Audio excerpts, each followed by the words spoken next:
8. 28. 28.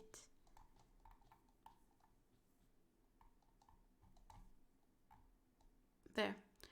A long dead mortal character returns. What do they want from you? How have they survived death? You only recognize them if you still have a related memory. Check a skill.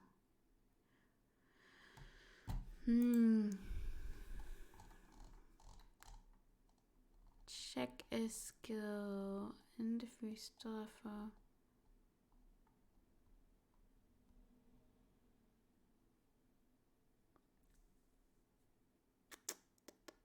Okay. Sister Dealer, Andrew, and Badger. All of those probably not really found of us. Skill. Okay, we can take caretaking of others and trustworthy. We don't have more skills.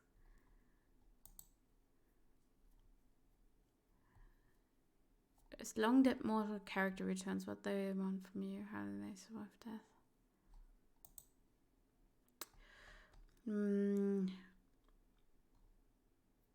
What do they want from us?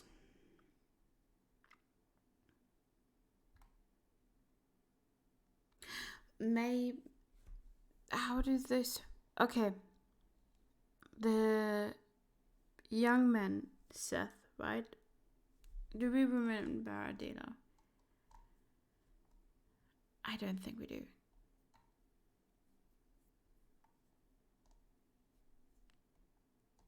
No, we don't. Petra, Ashwin, Ernesto, Andrew.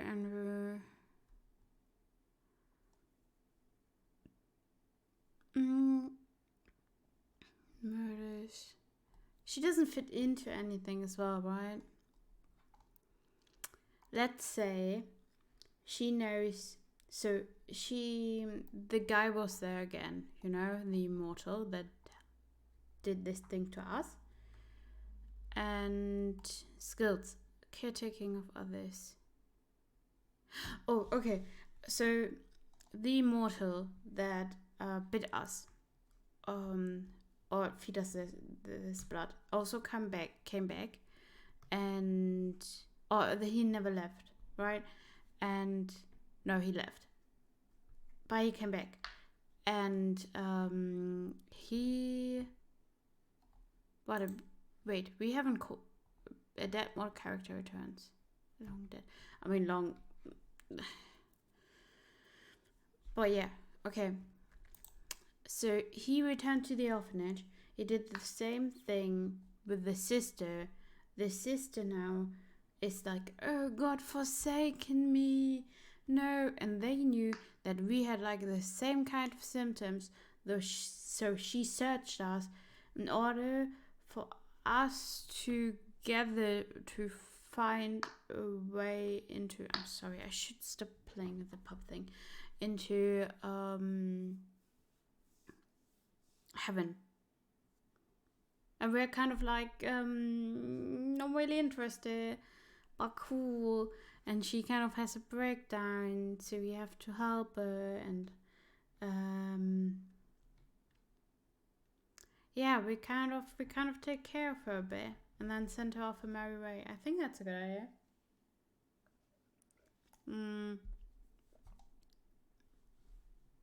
Okay, which memory?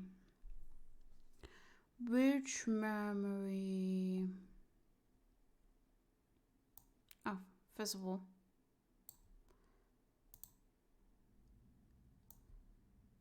I'm sorry, there's a storm going on outside. You can probably hear it sometimes.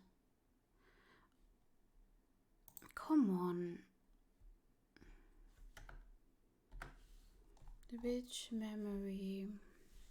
North Fork. A young man begging for shelter. Look, that's perfect.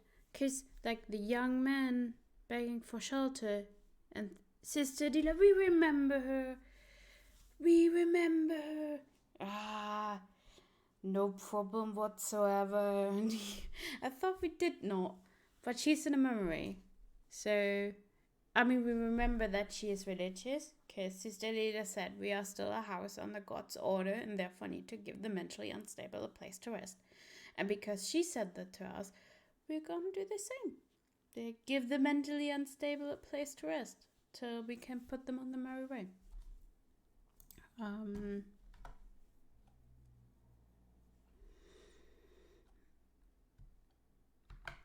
I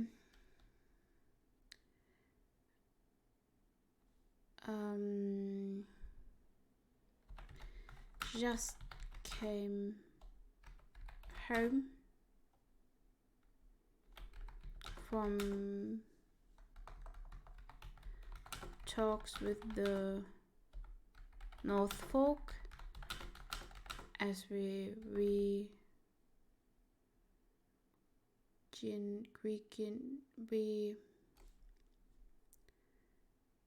discussed they discussed the new conditions for the travel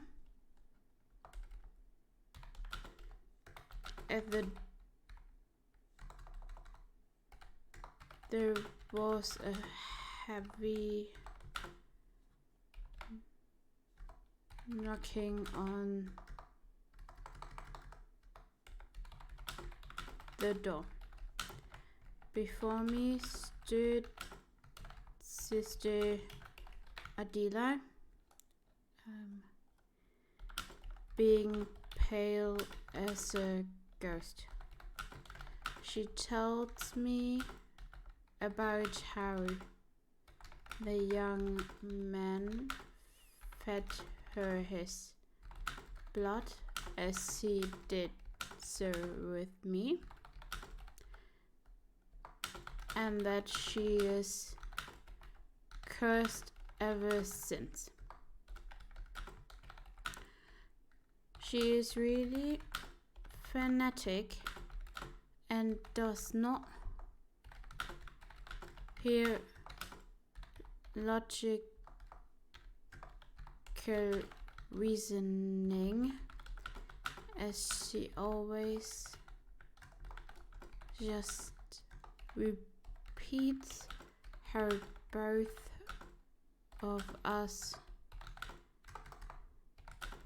needs to find a way to get to heaven.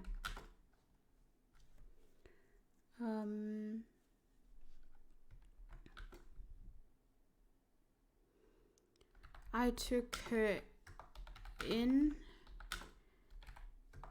giving her some time to adjust before letting her go towards her great search of a cure.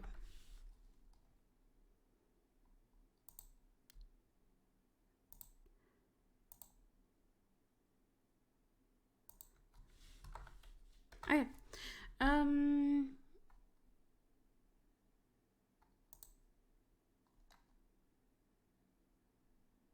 Fuck you. Okay. My English is not good. Caretaking of others. The skills kind of like. I feel that's boring. I mean, I don't know, but like having one skill left, I don't know if I'm a fan of that. Shit,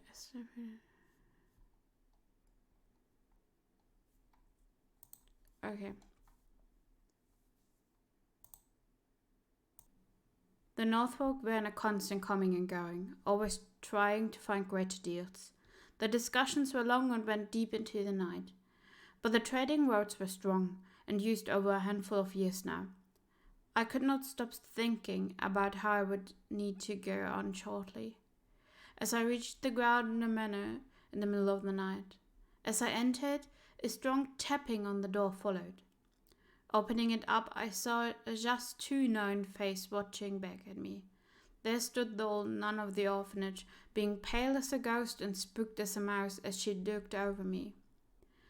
As I let her in, she started talking about the devil and how both of us seemed to be all cursed. I calmed her down, and it came out that my mate had returned, probably thinking how orphans were easy prey. It was only a mystery why he had turned the old nun of the place in one of us. Sister Adela stood next to herself, talking about how God has left us and muttering phrases of salvation towards herself. It took a rather long time to calm the nun down. I tried to convince her that God would never leave his children, hoping that laying into her beliefs would bring better results than scolding would. And it worked to some extent. In the end, she started to believe that both of us were chosen to be tested, as we both, and only the Lord knows why she brings me into this as well, have strong minds and stronger faith. I dared not to tell her I stopped believing the day I killed the first man. For a while, I kept her under my wing, dressed her, and gave her hiding in the Gardner Manor, while I watched Ashwin age and move out, building up his own family and slowly writing less and less. Taking care of the old nun, therefore, was a nice way to keep my mind occupied. But after some years, she apparently had enough of the babying and teaching, and probably also of me trying to make her see the realistic side of things. So she packed her things I gifted, bought some good boots, and said she would find a cure, and when she would have it, she would come back and share it with me. As I said, I would wait for her, but let's be honest, there is no salvation. There is no way for us to get out of this. And while it had been exciting not to age at first, now that I nearly lived 2 men's lives, it becomes tiring, making me question how long it will take for my mind to lose itself completely. It has become tiring. Okay,